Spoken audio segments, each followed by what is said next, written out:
Hi everyone and welcome to the Warhammer Podcast. We're your hosts Jack and Dan. Today we're going to be looking over the last year of Warhammer with the Leviathan mission deck that's came out. Yes, so the 24th of June marks 1 year since 10th edition launched. Yeah. So we're going to look at some of the highs and obviously some of the lows. The lows. Well. Yeah. what we enjoyed, what we didn't, and also what GW got right, and some of the things they definitely got wrong. Because there's a few of those. There was a few of those things. So let's get straight in. I mean, it's been a good year, hasn't it? But starting with you, let's start on a high, shall we? Start on a high. Yeah, it's always nice, isn't it? Just kind of kick things off to positive before we rinse them, as we typically do. Yeah.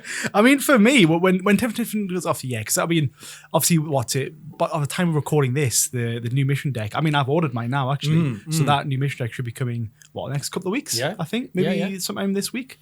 Because we've got the new. Because what comes with that mission deck is the balance data sheet as well, isn't it? Yes, that's right. So looking forward to that. So that's kind of why we're going through all these videos. I think next week. Yeah, I'm guessing next week will be Wednesday, Thursday will be balance data slate.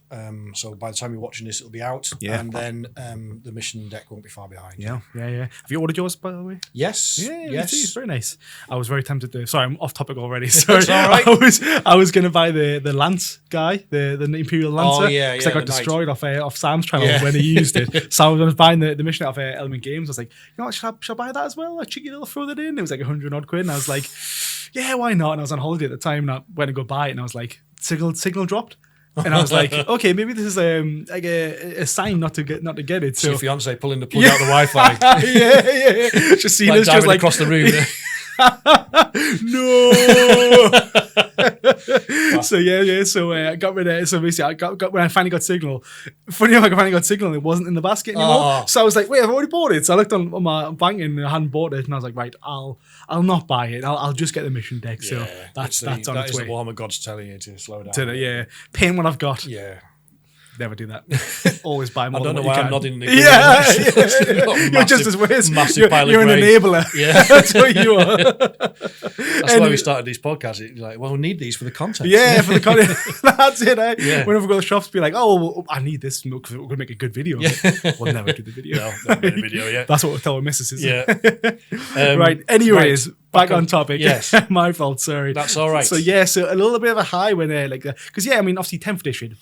You know, it's a revamp, isn't it? It's a restart, which is obviously always needed in these kind of games. So one of the highs for me was just the index accessibility. That's for me, brilliant one. Yeah, it was just simply that everyone had access to everything. I remember when I first got back into 9th, I went in there and I was looking at the Tyranids and I walked in and I was like, I want to start collecting Tyranids. And he was like, oh yeah, look. And he goes, well, you're going to need the cards. You're going to need the book. Yeah. Oh, but there's a supplement. You're going to need this other supplement. And I was like, by the time I'd even bought any models, I was on like 60 to 70 quid worth of books. Yeah. I was like, do I really need all this? And at the time, it wasn't an app at the time, actually, was it, when that first came out? Because it only came out. There was an app, but it was awful. It didn't work. And the only other way you could digitally access your codex was on a PDF. You bought the codex, you could scan it and you got a PDF version. That's it. It was PDF version. That doesn't really help, does it? And I think this really can't be undersold. This was like a whole new world that we walked into in the 10th edition. We were like, wow, it was so easy to find everything that you needed. It was great. It was so good. It really helped me learn the armies that I would never probably consider even reading or picking up. Yeah. Especially when you were obviously people who play tournaments out there, when they're sitting there watching their opponent play, it's good just to be like, oh, what does that unit do? And instead of asking the guy and stopping whatever he's doing, it's just like, right, tell you what, I'm going to whack up the app and just see what he can and can't do. And in a way, it almost stops people from cheating in a way, or getting rules wrong. I think absolutely both it cut down on. Yes, definitely. Yeah, and I think if you're geeks, well, most of us are geeks. Obviously, we play Warhammer. Yeah, but, true. I found myself looking through the other indexes, just to see. Just because I could. It was great. Yeah, and it was it's how I actually got into Imperial Guard. To be fair, because I was just looking through the app and I stumbled on obviously the Lehman Rust tanks and the Baneblade. Yeah, and I was just like, oh, these look really cool. And again, I had the accessibility to see what the army done without having to, I don't know, look online or watch like a 60 to a 3-hour video. Absolutely. It was crazy. And I was just right on the app, going through it. A 2-hour Auspex tactics review of the codex. Good videos, but I just want to know what they do. So that again, just having the accessibility to get in there and see what the armies can do saved us time. Yeah, that's a brilliant point. I never even thought about that the indexes could be a gateway to more people picking up having the confidence to pick up a new army or helping them to choose. Yeah. Because I still think that that there should be Indexhammer should still exist. So what I mean by that is when the new codex has come out, they lock that faction. Unless you have the codex, you can no longer see. Oops, sorry. I didn't roll a 6. No, I never roll a 6. They're all 2s and 1s. But they lock that faction, so unless you bought the codex, you can't digitally access it anymore. And that then restricts new people or existing players from looking at that faction, going, "Oh, I like that." It really sucked when the Tyranid one came out. Obviously, that was one of the newest ones. And then I was getting into Tyranids and such at the time, and I was scrolling through, and I'll see they had it's got the index section and then the codex section. Click on the index, and I was like, "Oh, that's the old one." I'll look at the codex. Look at the codex, and it's like locked. And I was like, "Oh, okay, back to the paywall." But it was, as you said, it was a good start. It very good. Really helped with the rules. It's interesting that it helped you choose a new faction, which you. That's next in the queue, is it? Imperial Guard? Are they're behind? So I've got knights. I've got 2 big knights to paint, and then probably Tyranids or Imperial Guard. Right. Just depends. I'm thinking spoiled for choice. I shouldn't be. I'm so bad. So that's technically 4 armies I've got not fully painted. I've got one's fully painted. Yes, and then knights should be hopefully done by next week. Nice. That's me saying it. I'm now saying it on camera, so I feel like I've got to do it. Otherwise, next week we do the podcast and they're not up on the wall. If they're not there, then get in the comments. My fault. Yes. But I'll not touch on this one too much, but because I know you go into it later. But it's more simplified with the index. It was easy to see. They added some really good features where you can export it. It condenses your list, so you're not searching for when you got the book's handy. Or even in the index cards, they're nice. But when you got the book and you're scrolling through all the pages trying to find it, the app with the index was so much easier because it just condensed your army down. So, and I still like having the data cards just there as a physical reference on the side of the table. But the app is great. And I think the other thing is they actually looked after it and updated it. So they added a bit more functionality, didn't they? Over the first year as well, to make there was you could whack favourites on there and things like that, couldn't you? You can. So they've done a great job. What about you then? So what was your one of your highs? Again, we'll start the highs and we'll do a couple of lows, then go back to highs again. Balance is yes. Anybody that plays. I know we talk about most players aren't competitive players and don't go to tournaments or only go to the odd tournament like us, but balance really matters to everybody, I think. And this edition, there's been. It didn't start off that way, but it has. They've done a really good job of balancing it. In probably, I don't know if people watching the podcast probably remember or listening even to when 9th, at the end of 9th, that was a mess. It was just every codex that came out was just the next best thing. Now, although when 9th came out, we've done a really good video on that. Go check it out. I might put a video link on screen. I might not be able to find it. Who knows? So 9th was a bit of a mess, especially near the end, because it's just like codex after codex. It's like the best one. But when 10th came out, we're mentioning balance, and people probably sitting there like, well, look at Eldar. Eldar were crazy. It was still a better balanced edition than the rest. You're right. I mean, Eldar were nuts. Gene Stealer cults were pretty bad as well. But generally speaking, most things were it fell nicely in that middle section. You're right. Really and was. They were also very reactive.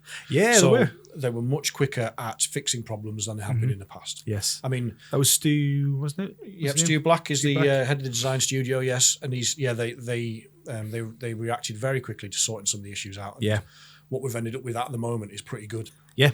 So far, I think I think there was only 2 armies outside of the good luck zone, and it was like Eldar and like Drukhari, I think, Drukhari was down below. Votan, I think as well. Yeah. It's definitely the best I can remember in terms of balance for faction win rates. It's still not perfect, but it's a lot better. No, it's hard. And for me, that's a massive plus, because it means that whatever skill level you are, you can take you can build a list with some confidence that you're going to be involved in a game. Yeah, that's true. And that's all anybody wants. That's all. Yeah, people just want to play. I mean, especially people who are playing casual, they just want to play. They want to roll some dice, have some fun, and then when turn 1 comes around, you get absolutely demolished. It's kind of like, I'm not having any food. Nobody likes it. Sort it out, please. Sort it out. Yeah. But no, very nice. Good. Very good.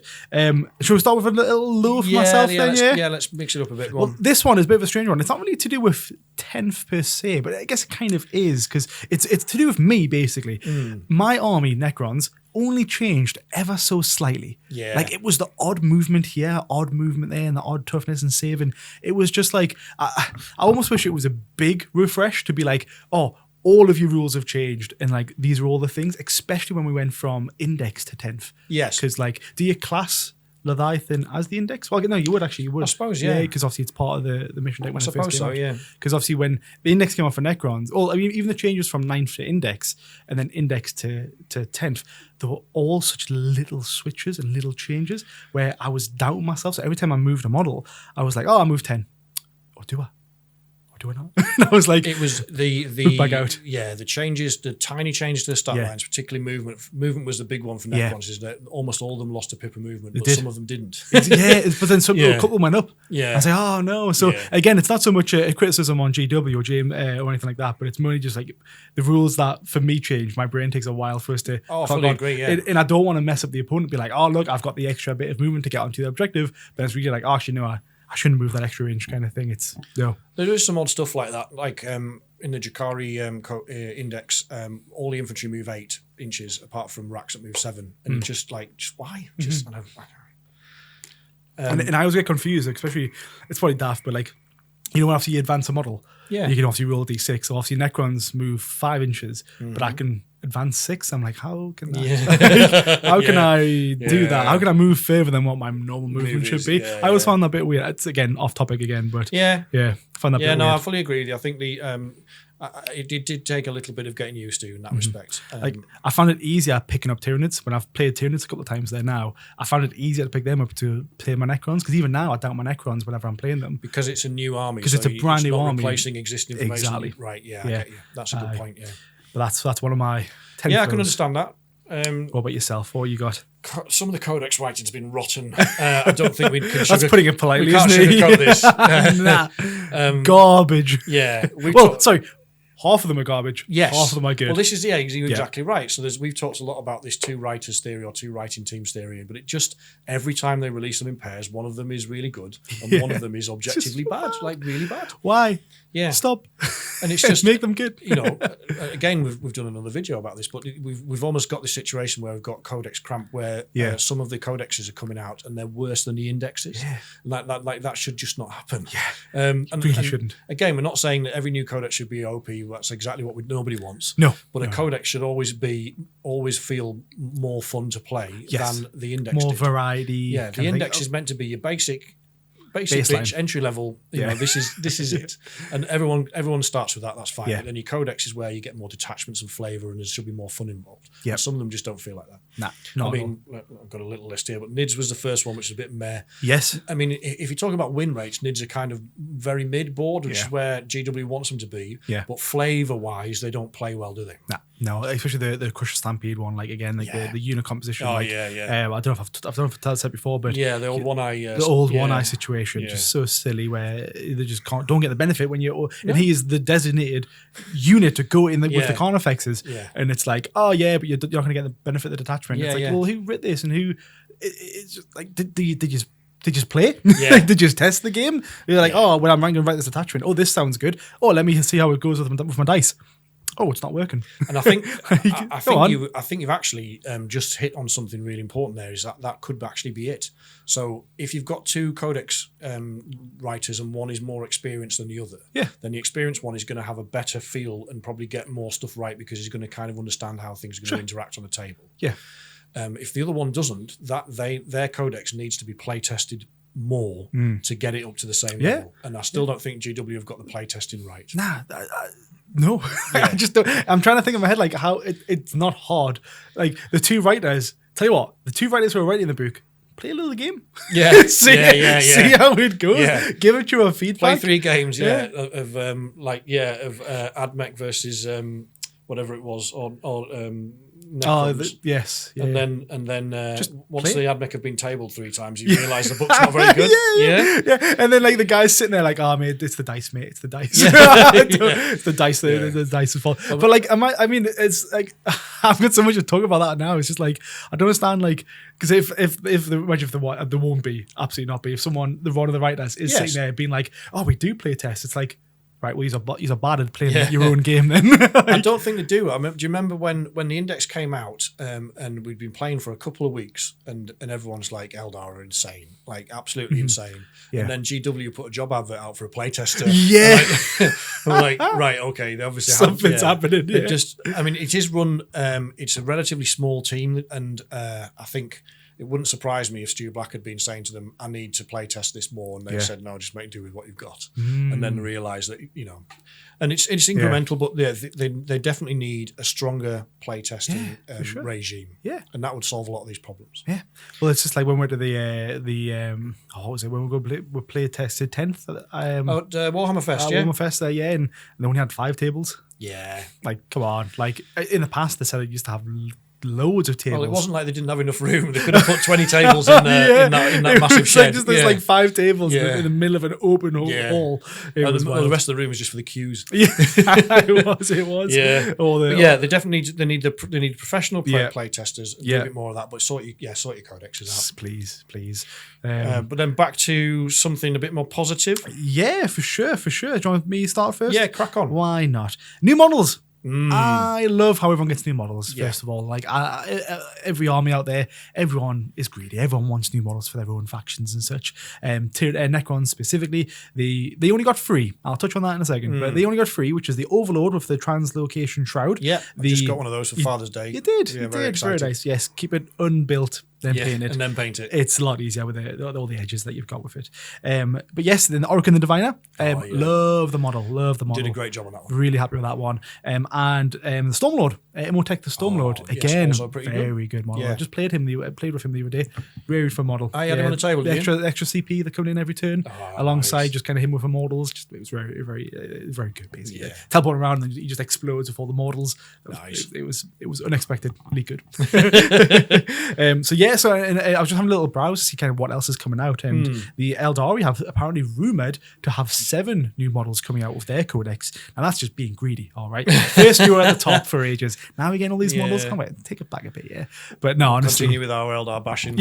Always. And actually, it was really bad. I was in Traveller Man the other day looking at the Avatar Arcane. And I was like, God, it's a good model. I was like, oh, do I just pick that up? That's a little pain. I was like, no, because if I pick it up, I'll start wanting Eldar. I've only got 4 armies. I can't. I mean, in fairness, I do love. I can't remember another edition where every faction got at least something new when their codex came dropped. So that's really nice. It is nice. Obviously, they're limited in what they can do. I think Eldar might be one of the big range refreshes because some of their stuff is really old. Yeah, it's really old. It's like 20 odd. I've read down a few of them. That was like the Fire Dragons, the Warp Spiders, the Swooping Hawks. They're some of the big ones that I know of. And the other ones I'm not too sure of. I know the Phoenix Lord, but the other ones I'm not too sure who they are. A lot of some of the characters and some of those aspect warriors you mentioned, I'm pretty sure they're either very old plastic or fine cast. I think they're fine cast. Probably, yeah. I'm sure the Warp Spiders are still fine cast. So yeah. They're a nightmare to build and paint.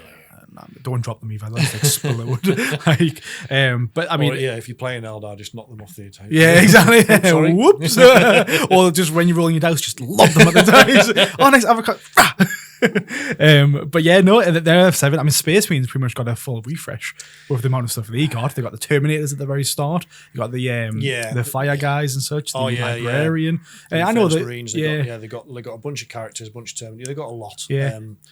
They were still getting new units at the back end of 9th or beginning of 10th because they've got those Desolation Marines, the ones with the big Nerf guns as well. Yeah. I mean, they are the poster boys, but yes, it does seem... The Desolation Squad, were they? Yes. They look stupid, and everyone agrees. Even Space Marine players agree. That was one of the... a bit of a high for me. I love new models. I love seeing them all. And I love every other faction getting new armies because it's just nice to talk about, nice to see, nice to pictures. Well, while we're talking about models, do you want to do your low because it kind of follows on from that, doesn't it? I certainly can. Not enough Necron models. I will be greedy, and everyone out there who's complaining about me saying they want more Necrons, you complain about your own army as well, because everyone should be greedy. Everyone should be allowed to be greedy about their own army that they love. But we're living in a reality where GW doesn't have... The supply doesn't meet demand. Basically, GW doesn't have enough factory space to do what it could it could sell a lot more minis if it could produce them. Yeah, but then do they want to try and keep it on the low to then? It's a difficult one, and I know what you mean. But I mean, the reason why I'm almost complaining about Necrons is a bit of comparison. Eldar again, they have a lot of Finecast models and such, but Necrons do as well. But again, they have 7. We have only had 3. Yeah. Now, I only want to say technically 2 because the reason why I didn't say the Translocation Shroud was the Overlord was a good model for was because he's been rumored for years. He was on the rumor engine for like 4 years ago. Yeah, a good couple of years. Yeah, everyone thought that was going to be Orokin. Yes. So everyone was thinking, oh, cool, we're going to get like Orokin, Imhotep the Stormlord, and also the Traveller guy. What's his name? I keep forgetting his name. Trazyn. Yes. We thought it was going to be those 3. But then we didn't, and when he got Orokin, everyone's like, "Where's Trazyn?" Like they come in pairs, like everyone needs them. So I'm just mad that like we didn't get enough, get more because again, Tyranids got a massive refresh. Eldar rumored to have 7. Primaris Space Marines got loads. Now the reason why I'm bringing this up for is because if you look online, the top 5 factions are Eldar, Space Marines, Necrons, Tyranids. Right. And it's like, hold on. So if they're a popular faction, that's a good point. Why aren't they kind of thing? I still maintain that we were meant to get Trazyn and Orican, and I think the Overlord with the Shroud was probably was an early version of one or the other of those. Yeah. And I think they decided it wasn't epic enough to be an epic hero, and then they didn't have enough resource to make another one. Makes sense. So I think they're just like, right, make some rules up for this. Make guy. someone else. Yeah. This guy he's a different character. Advanced 6, Oh, but then they remove those other 2 characters because we don't want those over 2. It just does not make sense for them to launch Orican without Trazyn. They are absolutely. They're sold incredibly well with the book Orican and the Diviner. It's such a good book. Yeah, they're the one of the original 40k power couples. Yeah, absolutely. They're little besties. I fully agree with that. And I think the big disappointment for me was, and the one I had my fingers crossed for was a new Nightbringer model. Yes. Because they've done such an amazing job on the Void Dragon. Amazing. The Nightbringer is like half the size in height. Yeah, he's skinny. And he's always just a dead little skinny model. Doesn't look intimidating, although he packs a punch. Yes, he's still very small. Yeah. I mean, you can. Yeah, we talked about this before. It can play in your favor if you're playing like the Hypercrypt Legion because he's got such a small base. It's easy to drop in. Yeah. But I want a more imposing Nightbringer. Me too. Yeah. Yeah, I fully agree with you on that. I think it's good research that I hadn't realised. I knew Necrons were popular, but I hadn't realised they were that popular. So that's based off 2 things. One, it's basically just like some polls that were done on Reddit like over the last year or so. But also, if you look at competitive lists and competitive lists, that's the top factions that are playing, or the most played factions. Interesting. So that's where I get the data from on that one. Very good. But yes, that's those ones. What about you, Dan? Was that another high for you, Dan? What we got? Yes, we touched on it slightly, but the new app I think was fantastic. Yes. And again, this was just a quantum leap from the old app, which was dog poo. Love the choice of words. They're monetized now.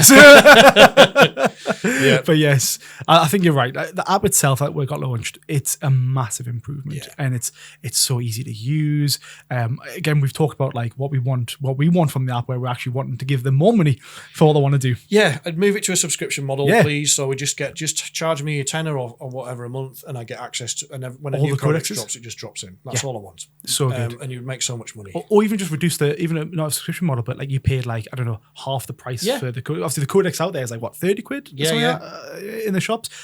A tenner for a digital app. I'd buy that. Just because it's like, well, look, I'd want to know if I'm looking at armies and such. I want to pick up the codex to see what it's about. 100%. I just think it's a smarter move to do. Yes, and I'm still, at the end, I'm a collector. I'm still going to buy a hard copy codex because I like it. Obviously we love having them as a little display and such. But that one for me was a big one. It was great. There's more work to do to digitize 40k, but they're definitely moving in the right direction now. I think they are. And then being some obviously those nice changes you mentioned before about like the favorite, so you know, favorite your models. Really nice. I really like the export option now when you export your list. Instead of it exporting to a massive wall of text, it actually keeps the units that you've selected in your army and groups them into the right order. But then also, if you scroll down on the export option, there's all the abilities that you can use alongside the stratagems and whatnot. And detachment rule. It's just an all-in-one shop kind of thing to make it easier for you. It's much easier to in game to find, like you say, a strat or an enhancement or whatever. And what does this do? An ability. When it all works well. When you're trying to think, like you're sitting there like, oh, what can I do? Well, what options are available, just scroll down and it's there kind of thing. And it's like, I almost look down on people who don't use it now. Yeah. Because I used to obviously use, was it Battlescribe? Yes. That was it. I loved Battle. And to be fair, it's still a very good option to use. But if you've got the codex, you should just be using the GW one. Yeah. Like, I know people probably in the comments being like, GW, they do suck. But the app is actually pretty good. The app's really good. And I think it's just good to have options. Like I say, I mean, you have to pay for the app. It's part of your Warhammer. No, the app's free, isn't it? App's free. Yes. All the rules are on there. Yes. All the indexes are on there for free as well. So if your army doesn't have a codex, you can still see it. You should be using it. Really, it's really good. But yeah, it's good. So in terms of a low, we're talking about digitization. It's the launch of the new Warhammer.com website. Oh yeah, that was so fun. I forgot about that. Oh man. So they retired the Games Workshop and Forge World websites and then merged them under this new Warhammer.com website. But it was just awful. Yeah, it really was. In classic GW fashion, they had to issue an FAQ for their own website when it came out because people didn't because it didn't work. Yeah, and there's loads of functionality that wasn't there on launch, like your wish list disappeared. I don't think they ever came back. No, if your voucher balances disappeared as well. Did it? Yeah. I didn't know that. I mean, obviously, I didn't have a voucher balance. No, I spent mine straight away. But can you imagine if you'd like?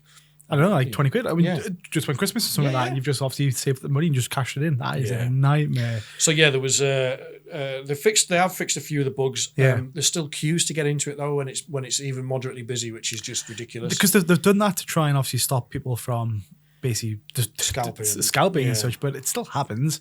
They're still, because when they get through and they're like, oh, hey, Mr. Scalper, you wait in the queue. You want to buy 50 of these models? Set the limit. Stop. Or they just open up several web browsers in different VPNs. It's easy to get around. Yeah, it is. Unfortunately, it is. So there's still some work to do. It's not the best website in the world by a long shot. They paid a lot of money for it. So that was.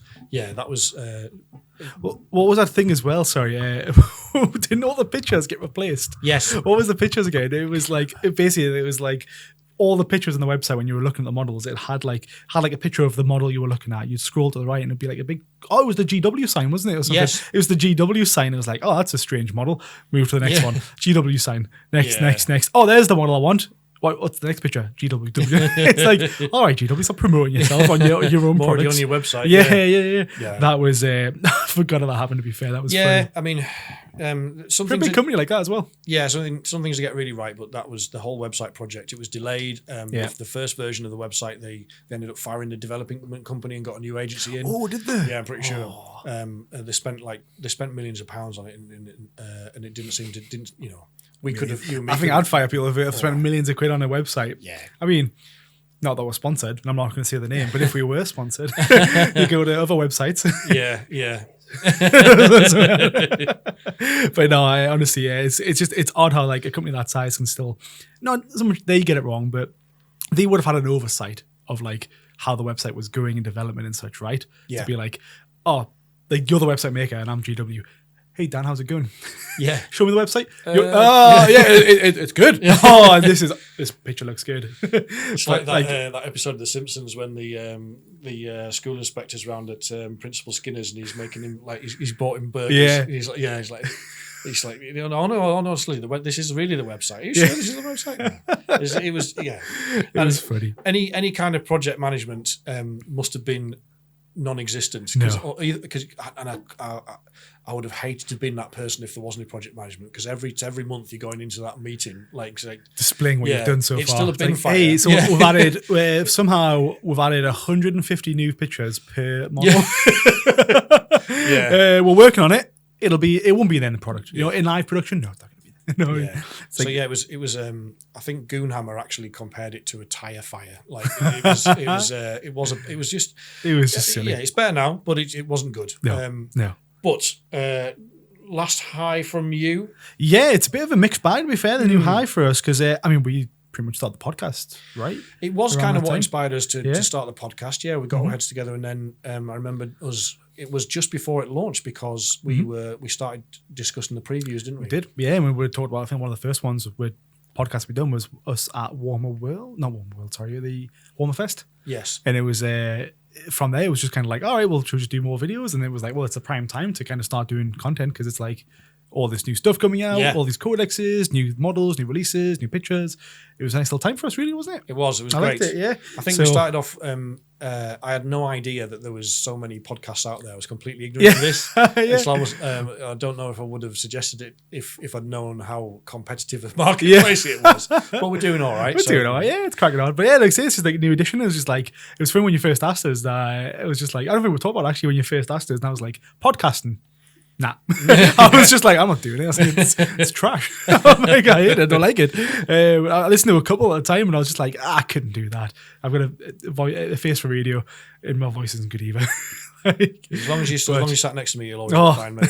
You won't be the worst person on screen. I love it. But yeah, I mean, obviously, a podcast for us. I mean, obviously, you know, for new edition as well, but massive surge of people coming in the hobby as well. That's like a refresh. Yeah, loads of new blood's been great. I was just talking to somebody on Necrons, one of the Necrons chats yesterday about, and we were talking about how swingy a D6 can be, and I was saying, you know, a lot of our Necron big guns were D6 because we were in early codex in 9th edition. By the end of the codex, a lot of the big equivalent big guns were D3+3. Yeah. So you know, in a firefight, you're always going to lose. We were, unless you rolled really hot.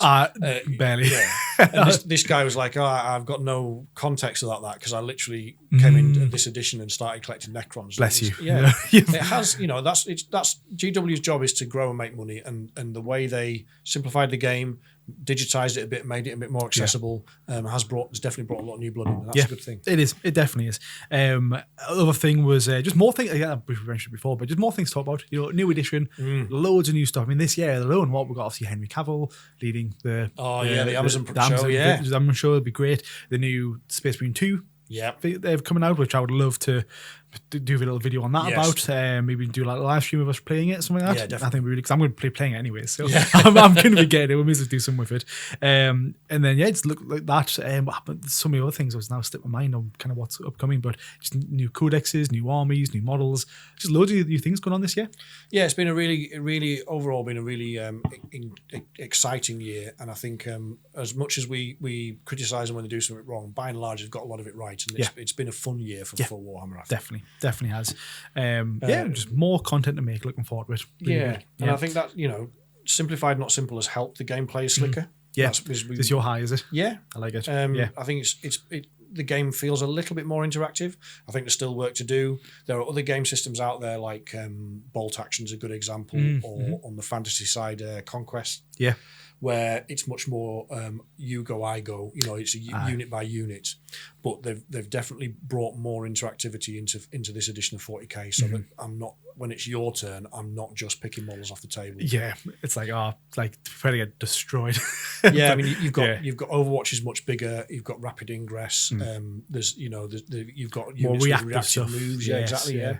So there's it definitely feels a bit more interactive. Yeah, that's good. Word. Yeah, I like it. No, that makes sense to me. Yeah, I think it is definitely more simplified. And again, hopefully with the new edition coming out, it is a bit more simple. They have talked a lot about the choice of words that they've used on the cards. The mission deck. Decks. Yeah, it's the new mission deck. So obviously the one we've got here now is the one from a year ago. Yeah. That a new one's coming out, as we said before, literally this week. I think. Yeah. So they've mentioned that it's going to be a lot more simpler to read, and it's going to be more accurate on what units can actually do, because it was quite vague where it was like, this person who has no gun can do an action kind of thing. So I think there was, streamlining that. In 9th, there was secondary objectives that required you to do an action, and everybody knew what that action meant. It meant that you couldn't shoot, or you couldn't charge, and you couldn't fight.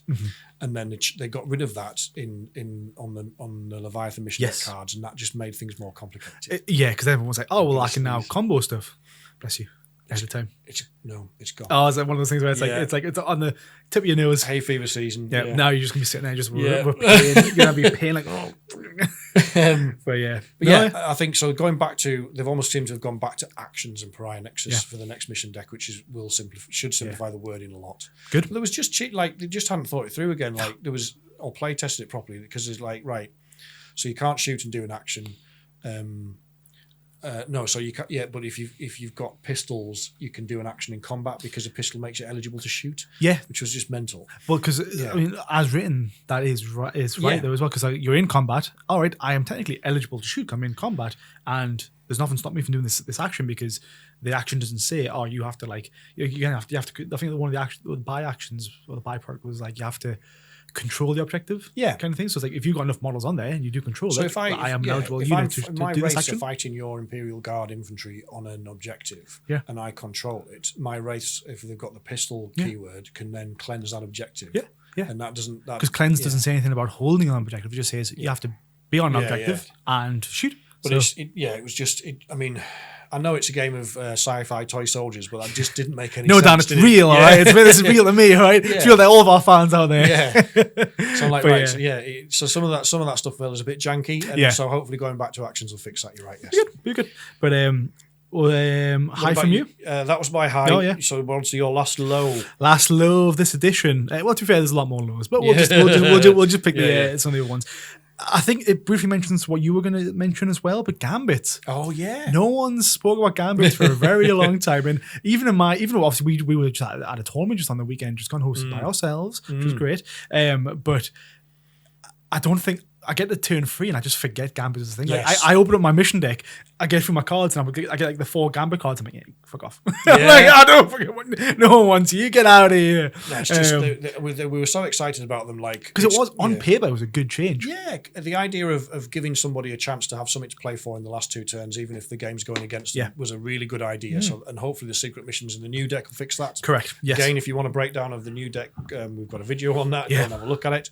But there's I fully agree. Gambits was, and I think that was wise because it was like expectation versus reality, wasn't it? That's it. The expectation, we had quite high expectations, and once we tried using them a couple of times, we were like, it was like these are impossible. Yeah. Like, getting all 4 quarters. Yeah. All right. Well, I've got 2 guys. Like, I've got 1 scarab base left. It's not going to work. If I had enough models, I wouldn't be running. I'd be getting all down the main objectives. That is funny, yeah. But Gambit sounded good. So what's it? The new secret missions. Yes, a lot of new changes coming in, which hopefully, from what the one he released 2 of the ones I think we remember reading. Again, we'll go watch the video. Yeah, to go check it out. Yeah, there's some reviews now, like online of the full deck now, but most of it's included in our because we did a preview obviously before the deck released. But my last low kind of fits in with that is that, and I'm really glad that this new deck is coming out because I was for the last few games I've just started to feel that mission play's got a bit repetitive. Like everyone's learned how to build lists to do the secondaries, and even though tactical plays random card draws, the games are starting to feel a bit samey. Yes, So I'm hoping that the new mission deck kind of fix that. Yeah. I'm glad they've. One thing that's probably in a little high is I'm glad they've kept the Gambits, should we say? Yeah. Glad they've kept them, but just alter them to something different and then kind of revamp them better. Yeah, opposed to just being like, okay, we've tried it and no one liked it, so we're removing it. No one's going to touch it ever again. It's like, no, right, cool. You're trying it new again, and again, it's so much that again, it's such a nice change because like, let's say secret missions come out and they suck. It's like, okay, well, look, they suck. Well, nothing impacts the core game. The core game is still flows as normal. It's just an added little addition, which I think is quite nice, in my opinion. Yeah, very good point. Yeah, but I think that's kind of the all the things from first year of Warhammer for us, the highs and lows, right? Yes, I think so. Unless there's anything else you want to talk about, but it's been a really good. The first year has been excellent, I think. Yeah. Looking forward to the next part? A few bumps in the road, but I'm really looking forward to it. Definitely looking forward to new mission deck, shaking things up a bit. I really don't think we should underestimate how big the changes are going to be, particularly with this focus on battle line. That's going to really change. Yeah, it's true. All my 90 warriors or 80 warriors that I've got, I'll be dusting out dusting again. Well, this is it. We get a balanced data slate. It's going to be a question of it's like swarm lists incoming. Well, yeah. I mean, it's already started to feel a bit like a Horde meta because of orcs. Yeah. Damn you, bully boys! Bully you no more. Yeah. I mean, there's a couple of ways to run them, but there's lists out there that were guys running 120 orc boys. Like 6 units, 20 orc boys. I respect it. You've got to. Yeah. I wouldn't want to be my back timing their movement phase. Yeah. I think I would if I was playing against them. I'd be like, hold on, get the clock out for this guy. Yeah, but that's a lot of green meat to chew through, isn't it? You know what I mean? A lot of fungus to destroy. Yeah. But so and a lot of the new deck focuses on battle line units. Yeah. From Necron perspective, it depends on what happens with the Mortals, doesn't it? Well, yeah, we've only got 2. Well, most factions we only have 2. To be fair, I'm complaining for the sake of complaining. But again, always defend your own army. Die on that hill. I'll die on mine. I do think it's going to skew the game somewhat. Like it will depend. Like for example, if Knights, if Armigers or for Chaos Knights, if War Dogs are battle line, that's going to make life a lot easier for that faction. Yeah. I could see them climbing up the meta a little bit. Yeah. For Necrons, if Warriors at the moment are still too expensive, if they don't get a points drop, is it still going to be worth running them because of the battle line focus in the new missions? I don't know. Might be. If Immortals get a points nerf, then that's going to leave us with not very many options. Yeah, it's true. It's true. It's because the Immortals at the minute are pretty good as well. Yes. For what they can do, the flexibility after another video that we've just done recently. Yes. So they've got the flexibility to do pretty much anything. Yeah, so if they get really a points hike, we might be in trouble. Yeah, and I think again, it's we're talking now, and the likelihood is the data slate's going to drop before this video does. I guess we'll just have to wait and see. But generally speaking, I think in the year to come, there's a lot. I want to try and do a few more events, like participating events. We've got the Northeast Open coming up in we are July, July next month. Yeah, and then we're going to another YouTuber has kindly invited us to a tournament. We'll not give any spoilers, but we'll do a little video about that. I think. Yeah. Well, why not? Do you want to say now, or do you want to wait? Oh, let's keep it. Okay. Yeah. Oh, a little secret. Keep that good stuff for you guys. Yeah. Subscribe to find out. Yeah. A little plug ourselves. Yeah. What about you? Is you excited for the? I mean, you've got a new armies lined up. I do. Yeah. So Knights. First of all, I've got my Imperial Knights, but it looks like a pretty good. Some good changes that are coming as well, because obviously I've just started collecting Imperial Knights, doing a nice little paint scheme of purple. But the Knights, the big Knights, I've got one big change happening where the big Knights can now do an action and shoot all of their weapons. Yes, so that's they're characters, aren't they? They're characters, so that'll be pretty nice. Because obviously in the past it would, if you had, obviously you have had to choose between doing an action or shooting. And I just don't think, I know it's very early days, but I just don't think they've thought this through with Knights, because if Armigers are battle line, and then that boxes off that, and that makes that very easy for Knights. Yeah. And if Knights can do actions, and the big Knights can do actions and shoot, then they've got the game sewn up. It's going to be good. It's going to be good. I mean, it's like you bring a monolith on the other side, and the monolith's like, you need to do an action with your monolith. It can't shoot its guns, and then the knight can just pop you off. It's just like, oh, this sucks. Because I've got monolith had no invuln save, so there's that's going to be. We just talked. It kind of brings us back full circle to that balance stuff again. Is it's going to if we're right about some of these things, and it's going to not just shake up the meta but imbalance the meta. Yeah. Then they're going to have to react quite quickly to fix that again. Let's hope they're on the ball for it. Yeah. Because obviously we're talking about these new things coming out, but if a faction if a faction drops as well, that sucks as well. Yeah, that's the other thing. Yeah. Obviously, I think the Death Watch are currently at the bottom of that meta. Yes. So got a friend playing Death Watch at the minute. Stop playing that Death Watch army. If you're watching Rob, you know what you're doing. Get another army. There's a few rumours that they're going to get rolled up into the Agents of Imperium, which a lot of people think is the redacted codex that's due out in the summer. Oh, really? Like a codex or two's time. Oh, okay. Yeah. See, they would enjoy that then, to be fair. Because there is some talk that it might even be Grey Knights in there. So that would make Agents of Imperium really interesting. So instead of it just being Inquisitor and a few like weird little units of squishy units of humanoids, you're getting some really interesting flexibility there. Nice, I like it. I think for me, just general new missions, new armies. I can't wait to get my Knights on the field. They should be done by next week, I've promised.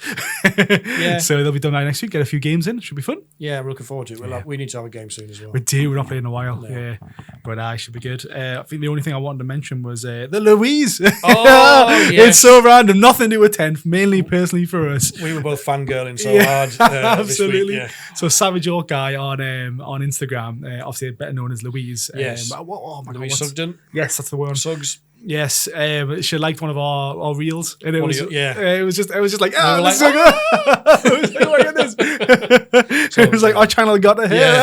It's so good. Yeah. Oh man, that was funny. That was funny. It was. Nothing to do with the video aspect itself, but if and I think it's it's nice to shout about. It was nice to shout about, and I think we started. We're allowed to fangirl. Yeah, we started this because we love the hobby, and we watched those content creators, and some of those were one of the reasons why we wanted to have a go.